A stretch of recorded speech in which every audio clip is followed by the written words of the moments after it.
Whether we like it or not, every day it becomes more and more likely that the NBA season doesn't come back. We're not going to be able to play the playoffs if people keep getting infected, especially with how physical the game is. Adam Silver asking people for suggestions because there's no clear answer as to how to solve it. Well, facing this fact that what if the NBA season doesn't come back, who's going to be the biggest winner? I've thought about this a lot recently, and my first thought, of course, I go to LeBron. His whole point right now, his whole goal is to win championships. So if you can't have the playoffs, he's old. He has a lot of tread on his tires. This is another MVP caliber season, and it's going to go to waste if he can't even compete for a championship. This isn't what LeBron's playing for. LeBron's playing for rings. LeBron's chasing Jordan. He needs playoffs this year. Otherwise, it's more tread on his tires that are already running pretty thin. Well, if it's not LeBron, what about Kawhi? Well, the biggest benefiting factor that Kawhi could get if the NBA season isn't finished this year would be what one of my biggest complaints were about Kawhi all season long is that their chemistry is horrible. They added people throughout the season. And if you add a whole bunch of... First of all, Kawhi doesn't play all the games. Paul George doesn't play all the games. Then you had Marcus Morris, Reggie Jackson, and these guys.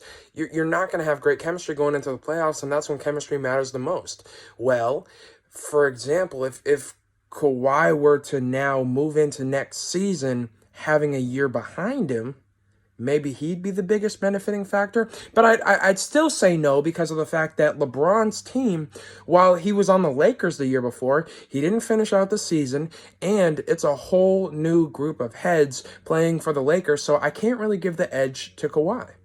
Well, if you look at Giannis is kind of like the Lamar Jackson of the NBA.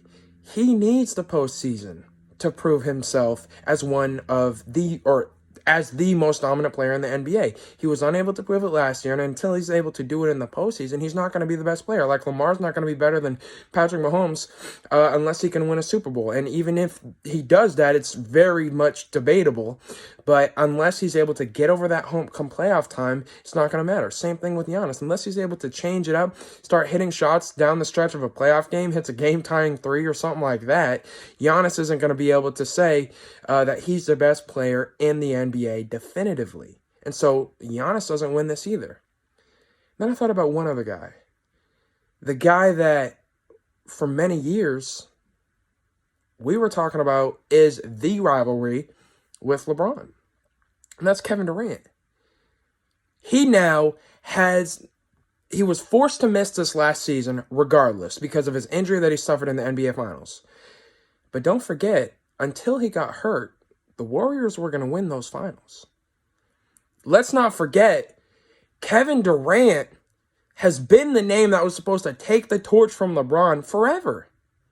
LeBron got hurt last year, and it was KD versus Kawhi in the finals. KD gets hurt, Klay gets hurt, Kawhi takes it. Now everyone's crowning Kawhi as if he's the best player in the NBA because he won in 2 different locations. But if the East was bad when LeBron was there, and now he goes to the finals and KD and Klay get hurt, what did he really win? He almost got knocked by Philadelphia, and Philadelphia struggled in the playoffs for years. Kevin Durant is the biggest winner if the NBA season doesn't come back because he wasn't going to play this year anyways.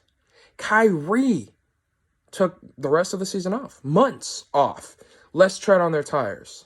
It's like the NBA gods are saying, no. You can't play a year. We thought that this year was so star-studded. Guys are teaming up. Everything's so good. But the NBA gods are like, no. You can't play out this year without Kevin Durant and Kyrie and seeing what Brooklyn really has to offer.